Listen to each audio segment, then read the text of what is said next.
Hey everyone, welcome to another episode of Synced Up Movement Basics. My name is Kyle, and today we're going to be covering our next fundamental skill sets, which are known as our tendus and our dégagés. So you're going to start to notice that in ballet, everything you learn is built off of everything that you've already learned. So there's a bit of a stepping stone process to the technique of ballet. For tendus and dégagés specifically, we take what we learned with foot shaping and foot articulation and we apply it to more expansive and dynamic movement, which then becomes a tendu and a dégagé. Like always, please make sure to like this video, subscribe to our channel, and hit that bell icon so you can keep up to date with any of our future posts. And with that out of the way, let's get into it.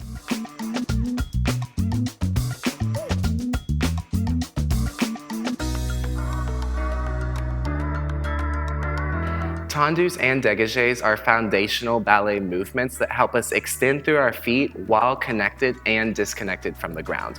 Tendus specifically build off of what we learned with our feet shaping and foot articulation, and then dégagés build off of everything we will learn with tendus, which then ultimately means it builds off of foot articulation and shaping as well. In today's video, we're going to be going over how to do tendus and dégagés to the front, side, and back of us.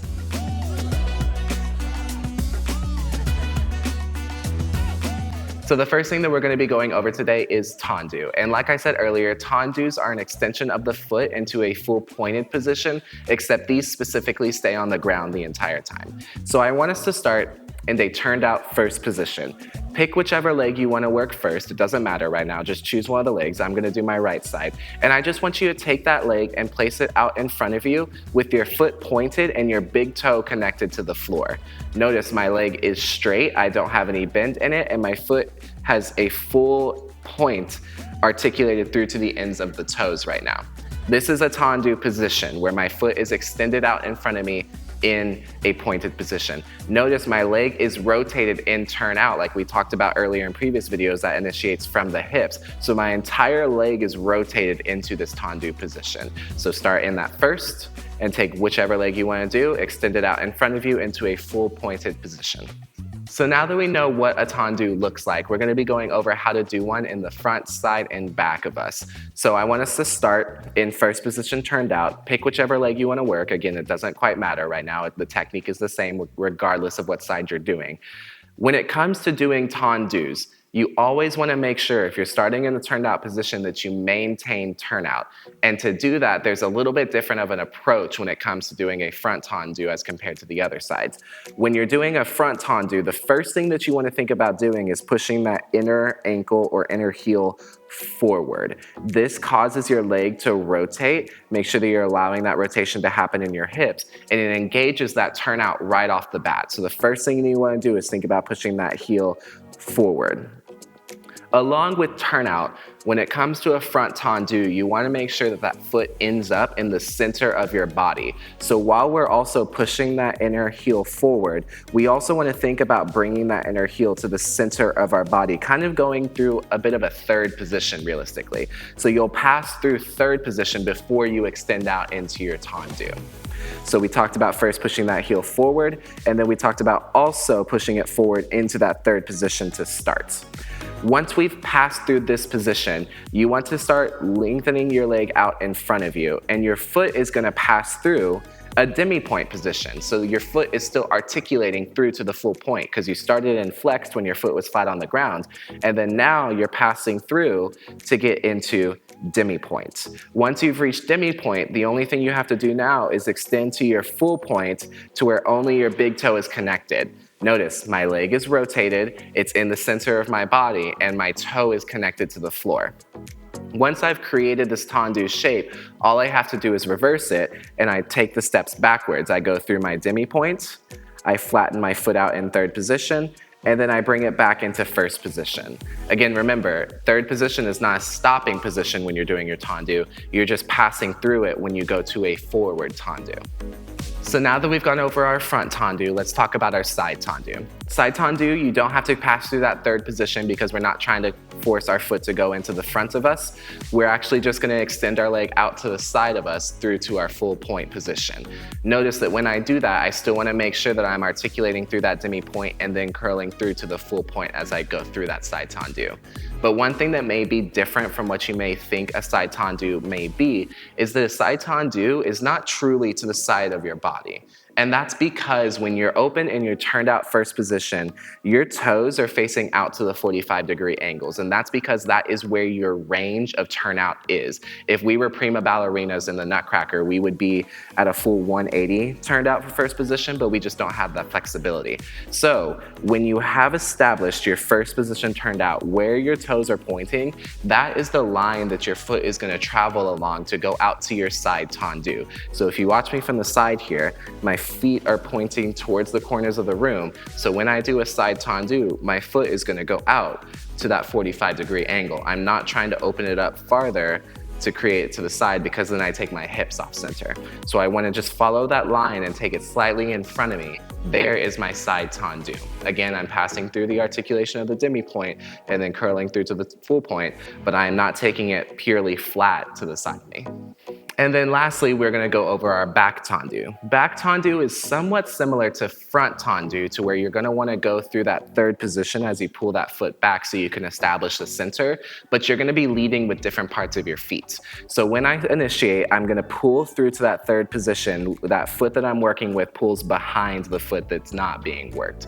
From here, instead of leading with my heel, I'm going to lead with my pinky toe. If I led with my heel, I would be pulling my foot into a parallel shape and I wouldn't be maintaining turnout. So when I'm here, I want to think about leading with my pinky toe to open up that turnout just a little bit more, and then I can pull back into my back tendu.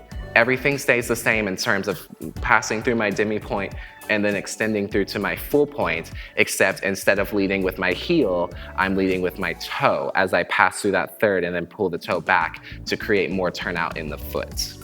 And then you can do all of those on the left side as well. You do the exact same process for the given tendu. So when you do a front tendu, pass through third, lead with the inside of the heel, push through to your point, and then reverse the movement. For second tendu, I go out to the 45-degree angle, articulating through that demi point, and then I pull it back into first.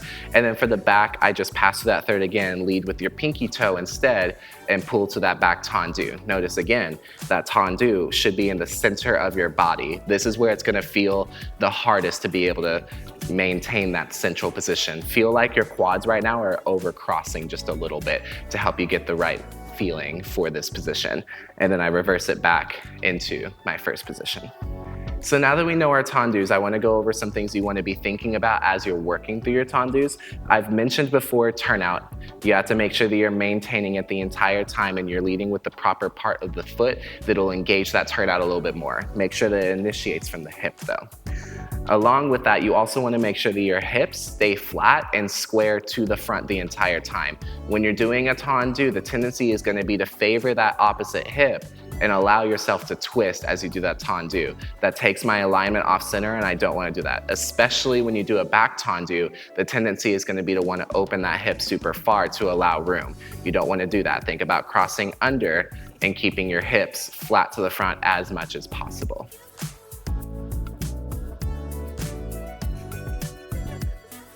So now we're going to be going over our dégagés. And dégagé is a French term that translates to disengage. The approach to a dégagé is actually pretty easy because the first thing you do is go to a tendu. So let's talk about going through our front dégagé. The first thing you're going to do is apply all the technique we just talked about and extend out through a tendu. Now, like the word says, you're going to disengage from the floor and just lift your foot up ever so slightly. This is not a super high lift with the foot. I'm only going off the ground a couple inches. This is my dégagé position. Make sure that you have a strong base leg so you can maintain balance as you go through. But this is my dégagé. From here, I reconnect back to the floor and I'm back at my tendu position. And then I go through the same process to reverse back into that first position. Now that I have that idea put together, all you have to do is make it one smooth motion. You extend out, dégagé, and then reverse it back into first position. And the same thing applies when you're going to the side and the back. You extend out through your tendu, you disconnect from the floor, reconnect, and then push back into your first position. And then when you go to the back, you disconnect and then come back to first position. Typically, dégagés are a little bit faster, so you'll see more of a brushing action and then re-engage back into that first position, but you're still passing through all of the technical positions we passed through for tendu, then extend through your dégagé and then back into that first position. And then like our tendus, everything is the exact same on the other side. You pass through to your tendu, extend to your dégagé, reconnect, and then find first position again. And then the same thing applies for the side and the back of the room. Again, just changing which leg is working.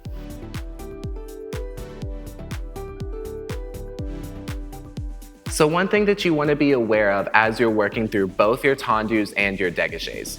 When it comes to a dégagé, obviously when it's disconnected from the ground, there's no weight being put on this leg because then you would reconnect with the ground. So you want to make sure that you have a strong base in this leg so that way balance is a little bit easier.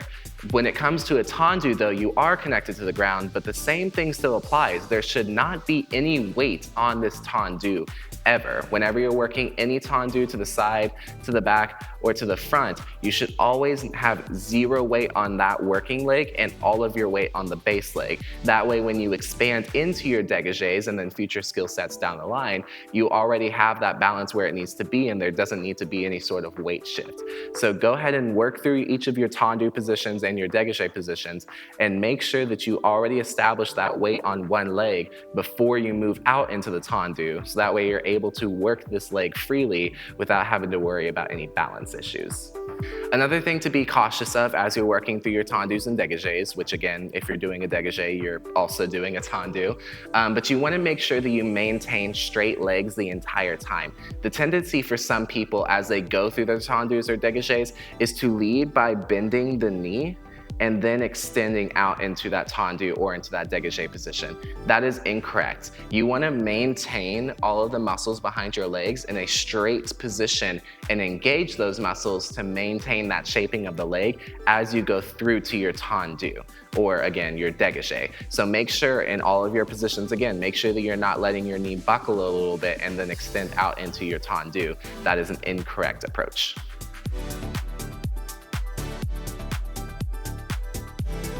So just to recap what we went over today, we talked about how to do tendus and dégagés to the front, side, and back of us. We went over how to approach the foot shaping and placement of where each of those positions are, how to maintain turnout and keep our hips still as we go through all of those positions.